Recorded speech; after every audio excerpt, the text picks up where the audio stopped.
So, the first thing I would start off in saying is that Afghanistan, right? We were told we have a moral duty, a moral responsibility to actually take in people from Afghanistan because of the fact that some of them were interpreters and all these other things that helped British troops during that occupation of that country. But there's a problem. There's a cultural problem with accepting people from Afghanistan because not all cultures are equally valid. It's a statement that's considered controversial, but I think actually the proof of the pudding is very much in the living in the Western world, eating. So have a look at some of these stories. First up, I posted this earlier. I scroll through online every single day and I have a look at what's going on in the world and I report it. And today, the same theme was coming out to me. The same theme coming out about Afghanistan. Have a look at this. So, in Australia, the Casey Aquatic and Recreation Centre in Melbourne. It's a shame we haven't got Willie Kingston on, actually, isn't it? A lifeguard has been brutally attacked by a gang of Afghanistan yobs, right? These teenagers. All this fella did was his job. And he's a 19-year-old kid, by the way. And he told these Afghans that they should stop performing dangerous flips into the pool because, one, you might do harm to other people that are in the pool, elderly people and all the rest of it. But secondly, you might hurt yourself. And of course, the lifeguard has a duty of care. That's his role and responsibility to actually keep people safe. They didn't like that, my friends. They didn't like being told what to do by some chippy little white boy. So this 19-year-old, God bless him, was punched, he was kicked, he was headbutted, he was left bloody and requiring hospital treatment. And again, I repeat that, in an attempt to do his damn job. And this occurred in front of families that were using the pool, in front of children that were using the pool, and the attackers were still on the run at the time of posting. And locals have actually been voicing their outrage, rightly so, saying that there is a pattern of disruptive, it's a polite way of putting it, and violent behaviour from Afghan teenagers in the area. And I concluded by saying not all cultures are equally valid. So this is a little preview of the scrap that was taking place. This is the lifeguard, what the actual shirt of this lifeguard was left like. And these are the pictures that were released by the authorities showing these Afghans coming through. And by the way, I see a lot of branded T-shirts here, right? These are not poor people, right? These are expensive clothing that these so-called kids are wearing. They don't even look like kids to me. They look like adults, right? That fella there with his shirt off, he looks older than I am. I'm 31, folks. So anyway, these are the yobs that beat this poor lifeguard black and blue. So that's in Australia. This is the Western world. Again, remember what I'm saying here. The comparison between what Trump's doing in America, deportations, ramping up border security at the southern border, which has been more porous than a sponge, a bit like ours, to be honest. And this is what's happening to the hospitality of those who've taken in Afghans in Australia. And then you get to Germany. An Afghan man has launched, this is just from earlier today, an Afghan man has launched a knife attack on a daycare group, killing 2 people, including a 2-year-old toddler. A second child is fighting for their life in surgery, intensive care. A 41-year-old man who attempted to protect the children was fatally stabbed. And I said, God rest you, sir, I'm so sorry. A hero, if ever I've heard of one. And the attack took place in a park, and it's in Aschaffenburg. And any German speakers will tell me I've butchered that, but I did my best. And witnesses described the police putting this fella in a headlock. Clearly, he was resisting arrest. He had a knife in his hand. A dangerous, dangerous person who's murdered a child. And this brutal assault I said, is a shocking reminder of the dangers Europe faces thanks to our politicians. But remember, it's not just Europe. We've just been to Australia. The park was recently classified as a dangerous place. I doubt it was a dangerous place in decades past. And the park was recently the epicenter of tragedies, of danger, of drugs. And how many more will it take for Germany and the rest of the Western world to wake up? I dare say, my friends, that there'll be a lot of people looking twice at the alternative for Deutschland. And then we get to the United Kingdom. Asylum seekers have won funding. That's your money, folks. There's no such thing as public money. There is only taxpayers' money. You as taxpayers, this is your money. Asylum seekers have won funding for an inquiry into appalling overcrowding at a UK immigration centre. It's Manston processing centre. Locked up for weeks, apparently, in unsanitary conditions. An inquiry has been launched to examine the treatment of these migrants at this processing centre.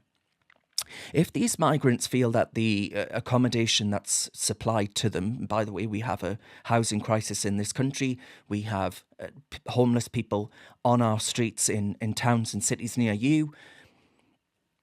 If the accommodation isn't up to your standards, the door's open. You're free to leave. But instead, because of human rights laws, we end up on the hook and owe them money because we haven't supplied them with a 5-star hotel or with a nice, lovely new flat complex for this single fella who's come over on a dinghy, fighting age fella. And we go back to these two stories, Afghan, Australia, lifeguard, 7 bells knocked the living hell out of him. A stabbing murder of a poor little boy and an adult trying to protect them. And I was reflecting last night, and this is London in 1943.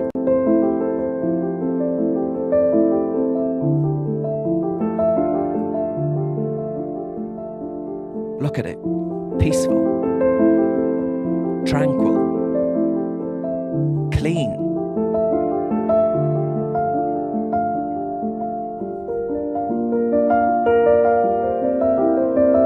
Beautiful. And if you consider in 1943, my friends, we were at war. This was a nation at war. This was a nation suffering the constant threat of bombardment. Well, by that point, the Battle of Britain. But you get my point. And I said, Westminster Bridge, look, if you look at the bridge there, no diversity barriers, right? There are no diversity barriers blocking the access for vehicles to get on the pavement. Peaceful, orderly. There's no foreign person trying to rip off people on the side there, stood around trying to get money and steal people's shit. There's no con artists, there's no foreign beggars. And I just think, what have we lost?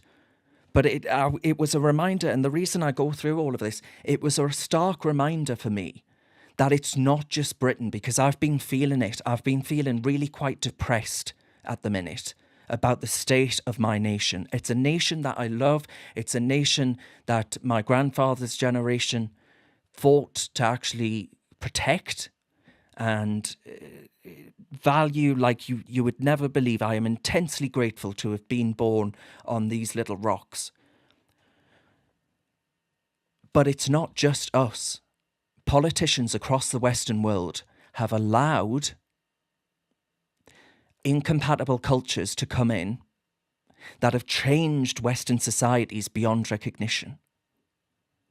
And the only solution I see is the Trumpian solution. It is one of deportations. It is one of really tough and restrictive measures at the border.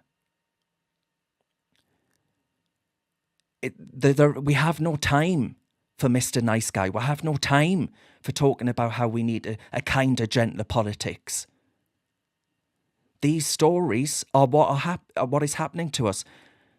Germany. Asylum seekers taking advantage of UK taxpayers. Goodness only knows when our German story's going to happen. Who's going to be the next Axel Rudakabana? It got me thinking. It really did. And that's the lesson I want you to take away, is that actually I think Trump has been a blessing for the United Kingdom as well, because it's going to give us a structure, a lesson to learn. And boy, oh boy, do we need to learn. Right, anyway, that's my thoughts. That was from the heart, so I hope you appreciated that. I normally script it. I hope you won't mind me admitting, but I didn't script that. And they were just some of the stories that caught my eye today. But I think they're all a really telling. I'm sure you'll agree. I'll go through some of your comments in a second. A really telling, a really revealing state of affairs on the state of the West. But let's see what my panel make of this, shall we? As ever, we've got Alex Armstrong. We've got actually, not as ever, because Connie Shaw joins us. She joined last week, but she is joining us again, I'm delighted to say. And of course, the woman who kept us going, Chloe Dobbs, an absolute hero. Let's get to them in the grotto.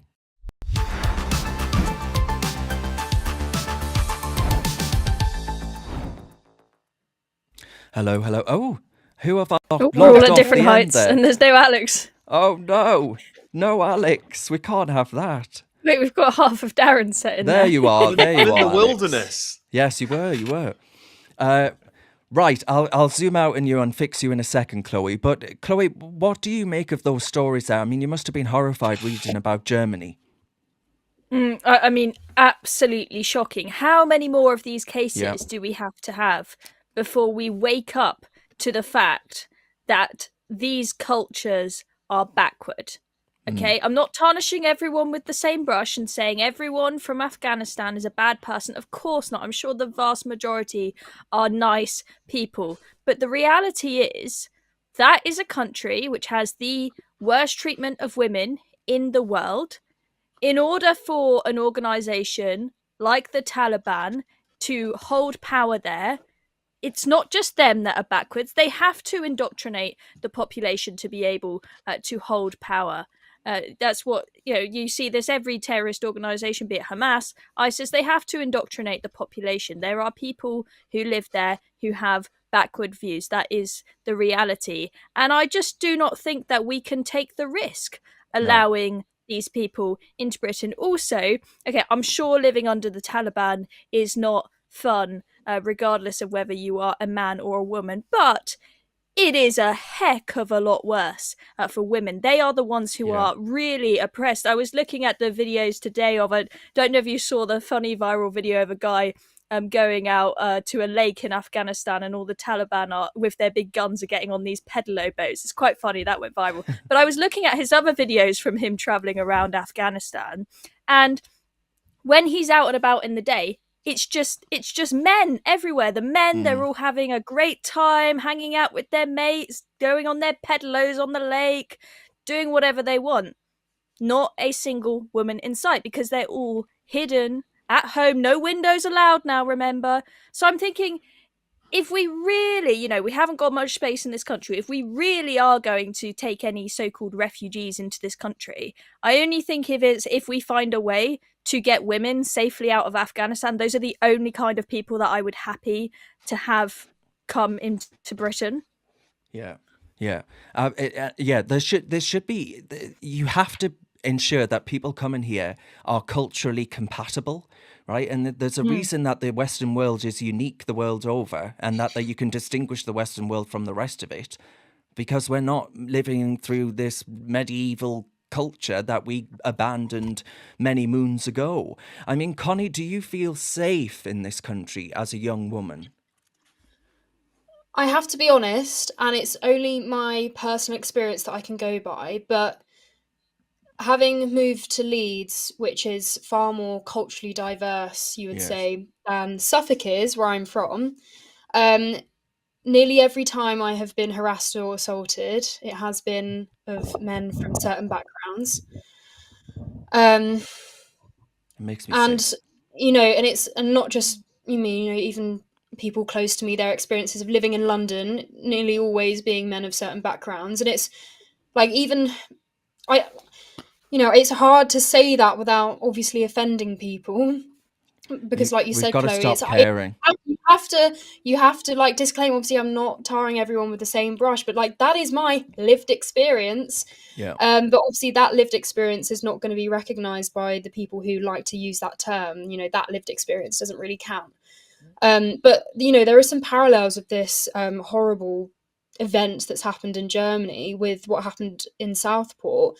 The guy was released from a mental hospital. Not mental hospital is a horrible term to use, but he was being treated for his mental health. And after receiving treatment, he was released. And also, he had his asylum application rejected. And because they hadn't removed him, he's now been able to commit this atrocity. Yeah. Which is the thing, is there have been so many atrocities when it's been someone who made an asylum application and had it rejected, often multiple times. They shouldn't have been in the country, and people have had to be hurt and or killed on many occasions in this country and others because someone hasn't been kicked out the country who was denied the right to stay. It's messed up. I don't understand why more. And I said this on X a few weeks ago when the grooming gangs was being discussed, and how it is surely a feminist issue about uncontrolled immigration, men from certain countries. Like, we talk about teaching our boys consent all the time. It's hard enough teaching boys who are born and bred in this country about consent. So why on earth would we think allowing men coming from countries like Afghanistan or any country that treats women in that horrific way? Do we just expect that these men are going to step onto British soil and suddenly start respecting women? We can't. It's we're already talking about it's feminists to treat boys who are born here about consent. Like, why are we willingly letting these men in? And many European countries have mandatory training classes that all immigrants into their countries have to take. And I'm not saying they necessarily work, but we don't have that in the UK. It's like the bare minimum thing we could do is to make sure that every new person who arrives here and wants to live here needs to take some formal training in integration. Yeah, I mean, I don't know what good it would do, to be honest with you. I don't think, I think they do the training and then take the money. But Alex Burney says, please raise the issue of men being able to marry 9-year-old little girls in Iraq. This has turned my stomach today. And yes, it's disgusting, actually. But how can you really have an asylum policy from those parts of the world that actually has integration at its core? No, you can't. The time for people being offended over the truth is over. We now need to speak very plainly and honestly about the situation. There's people coming to the UK for free, crossing over here on boats illegally. We've got people coming here through asylum claims, and of course we've got legal migrants as well, some of which are also from backward cultures because we're importing them. And frankly, they tend to be people from the Middle East, Pakistan, Afghanistan, sometimes Iraq and other places in Africa. And we have got to say, that's it. No more. No more. And the foreign criminals that have committed any offences here need to be sent home. We need to have zero tolerance policies. Put them on a plane, open the doors and chuck them off. I don't care if we've got agreements with Afghanistan and Iraq or not. We have to start saying what is best. West we go is back best. to principles. Yeah, well, let's go back to the principles of government. The first principle of government ever created was to defend the people from violence, to protect and to serve. It was basically a police force when governments first began to exist in the world. And it seems to have lost that. Its most fundamental principle is lost on itself, and it sees its own citizens as some sort of pawn to play in some sort of big, large 4D chess game that we're all playing with other nations around the world. We have to start somewhere. Donald Trump is going to lead the way for the West, which is fantastic news. He is going to start deporting people en masse. We're going to look over at that country, and we're going to say, wow, where there's a will, there's clearly a way. And you're going to see parties that back mass deportations and stop importing people from backward cultures, backward countries that do not share our values, do not have any commonality with Westerners or British folk. Those countries will be put on blacklists. That is the future we have. And it's sad because we've been a very open and generous country. My own stepfather is from the Middle East. He's from Iran. He's a wonderful man. I don't want people like him tarred with the same brush. He came here 45 years ago. He speaks fluent English. He's integrated fully into the country. You wouldn't even know he wasn't born here, frankly. And so that's the kind of people I want coming here. But unfortunately, they are far and few between now. And so even he, as a foreigner, is like, I don't want any more of them coming here. I came to England because I wanted to be part of the English culture, not because I wanted to be surrounded by people that I tried to escape from. And that is the reality if we don't act. And until we start speaking plainly, none of this will change.